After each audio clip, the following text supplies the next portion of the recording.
په دنیا کې چې څومره لوی خلک تېر شوي دي هغوی د دې دنیا نه نیمګړي تللي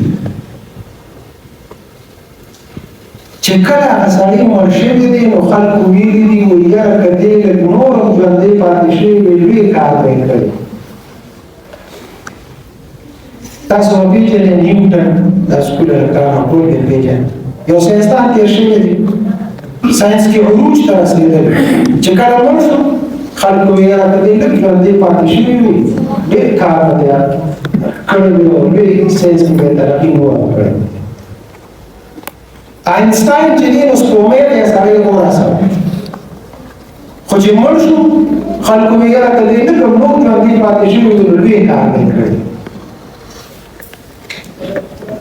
دغسې لقمان حکیم حکمت کې ډېر لوی مقام خو چې کله مړ شو نو خلکو ویل که لږ نور ژوندی پاتې شوي وي دغسې تر اوسه پورې چې څومره لوی خلک وفات شوي دي لنډ دور کې به زه ویم مولانا حسن جان صاحب پلین پښتونخوا کې یو لوی عالم و چې شهید شو خلکو ویل رسول الله چې دې اوسه پورې وي دغه څومره لوی کار کړی عزتمندو هر سړی چې د دې دنیا نه تللی دی شل کړی دی هر سړی وایي چې د یوې مړۍ ارزښت خو په دې دنیا کې یوه هستي داسې تېره شوې ده چې هغه کوم مقصد دپاره راغلی او هغه مقصد یې تکمیل ته رسولی ده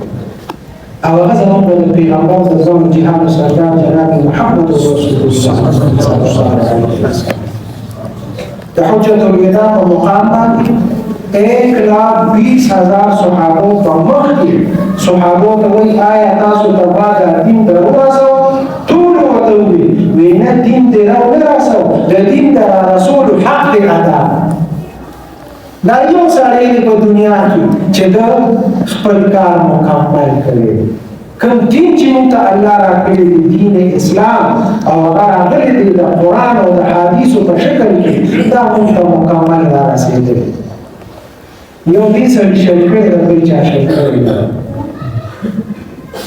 هغه دین عزتمندو چې موږ ته اوس راغلی دې ځای ته موږ ته رارسولی دی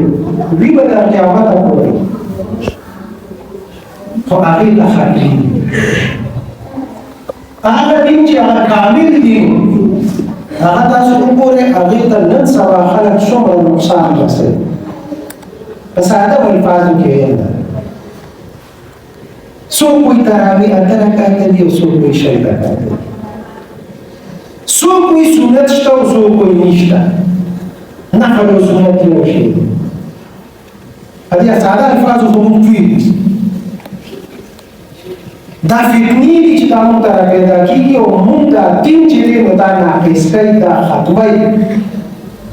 دین نشي ختمولی خو زموږ په ذهن کې تشویش پیدا کوي د خپل دین کې چې دی نو په تشویش کې واچوي اوس ټول خلک په دې کې تاسو ګورئ هر سړی پریشانه دی وختي ماته ملک صاحب وي څوک دي مولیانو سره هر مولا چې دی نو هغه څه نوې نوې خبره کوي دا تشویش کې موږ راټول شوي چې دا څوک موږ سره پیغمبر علیه الصلاة والسلام فرمایي وایي په آخره زمانه کې به د قیامت د علاماتو نه یو علامه ده وایي فتنې به د علمو نه وجودېږي او په علمو کې به ختمېږي علما دي دا فتنې راوچتې کړي کوم دین چې موږ ته پیغمبر علیه السلام او صحابه کرامو کامل را رسولو هغې کې نن سبا شکوک و شبهات پیدا کېږي پیغمبر علیه الصلاة والسلام 6 تراویح کړي دي مسؤلیت دي په حدیث موجود دي دا خبرې څه دپاره کوي دا د دې دپاره کوي چې زما ویو زیات شي یو ناشنا خبره وکړم و یو سړی مشهور دی ته په جومات کې وګورئ نه بس مشهور شو دقسې عزتمندو دا د خپل شهرت دپاره دا خلک زموږ ذهنونو دا پریشانۍ پیدا کوي نقصان ته چا دي دین ته نقصان څوک اسپتال ته نقصان څوک رسوي ډاکټر سکول ته نقصان څوک رسوي د سکول استاد جومات ته او دین ته نقصان څوک رسوي مولا اوس که یو سړي وایي چې زموږ هسپتال خراب شو دوايي پکې نه میلاوي یاره دا مولیان دي که نه موږ دا د مولیان قصور دی هسپتال خراب شو د مولیان قصور دی خو که دین خراب شو دین ته نقصان ورسېد نو بیا خو ډاکټر او سکول استاد ذمهوار نه دی که بیا خو مولیان ذمهوار نو فتنې به د مولیانو په جدي که په مولیانو به ختمېږي دا فتنې دي چې دا به وسي او دا خبرې موږ ته پته نه ده زما دې خبره به تاسو به شل ځله دا خبره واورېدلې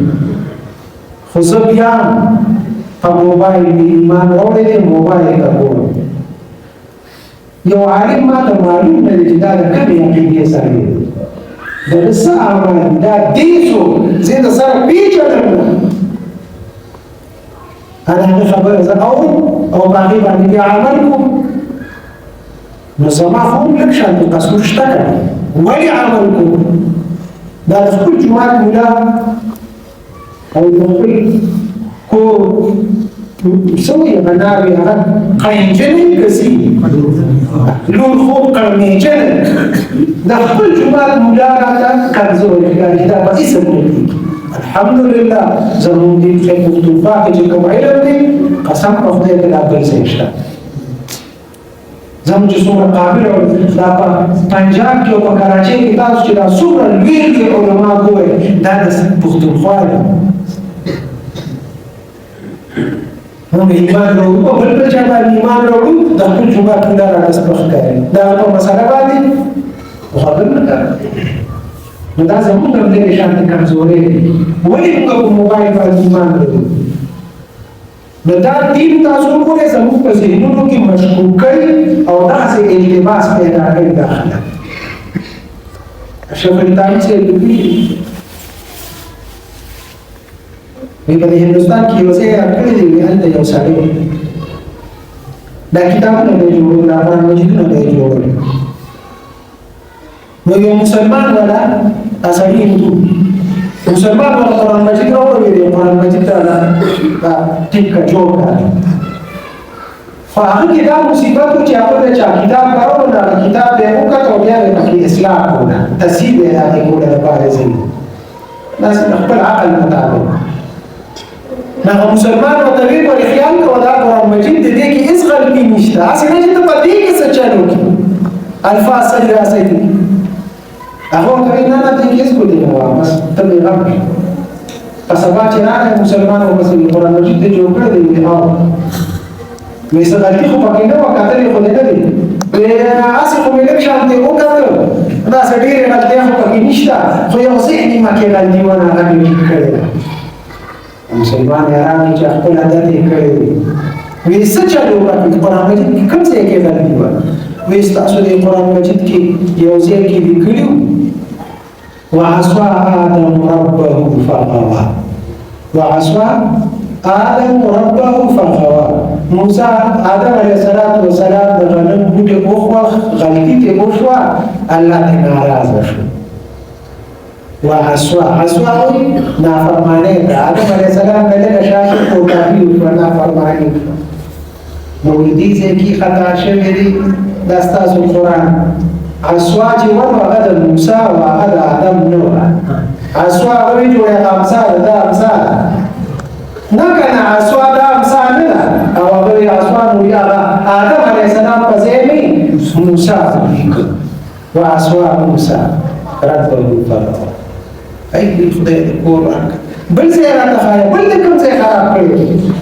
وایي یو ځای کې پکې بل ځای کې غلطي وه ستاسو په دې کتاب کې لیکلي وخر موسی صاعقا وخر موسی علیه السلام کوریتور ته لاړ وایي الله ماته دا خپل ځان وښایه خبرې خو راسره کې خو چې لږ دې وویلم الله ورته وایي دې غر ته وګوره که ده زما تجلي برداشت کړ نو ته بیا برداشت کړي الله تجلي په غر باندې ور واچوله غر تړې وړې چې موسی علیه السلام وخر موسی راپرېوته موسی علیه السلام خر مطلب دا چې راپرېوته دې ځای کې غلطي ده خر د موسی علیه السلام نو خر د عیسی علیه السلام نو د موسی په ځای کې عیسی دا غلطي دلته شوې ده یعنی عیسی علیه السلام په خاص باندې کوی موسی علیه السلام نه وخر عیسی صالح نو چې په بل ځای کې پکې غلطي وکړه یو ځای کې په بل ځای کې نو څه کوي ستاسو د کتاب کې چې ونادى نوح علیه السلام نادان نادانا आवाज دی نوح علیه السلام الله ته आवाज وکړ نو دوی نوح علیه السلام خو نادان نو کنه هغه خيار سره نو یې نام دې وانګو ودعنا نوح علیه السلام دی بس د نور خو نه دی کړی یو ځای کې ابلیس کې کړی شو یو ځای کې قارون کې کړی شو یو ځای کې فرعون کې کړی شو نو یو ځای کې مستان کې کړی یو ځای کې قرآن دې ټول خراب دا نن سبا دغه محققین دي چې دا تاسې په موبایل ګورئ که دوی زموږ دین تباه زموږ دین ته یې نقصان ورسوه صرف د څه دپاره چې زما ویو زیات شي ټکټاکران دي دا مولیان نه دي دا ټکټاکران ای پیسې ګټي په دې باندې چې څه ناشنا قصه دا غټ پکوړې په سر د چې د مونږ نه خپل مخوس نه خپل راګري کاټو ما دا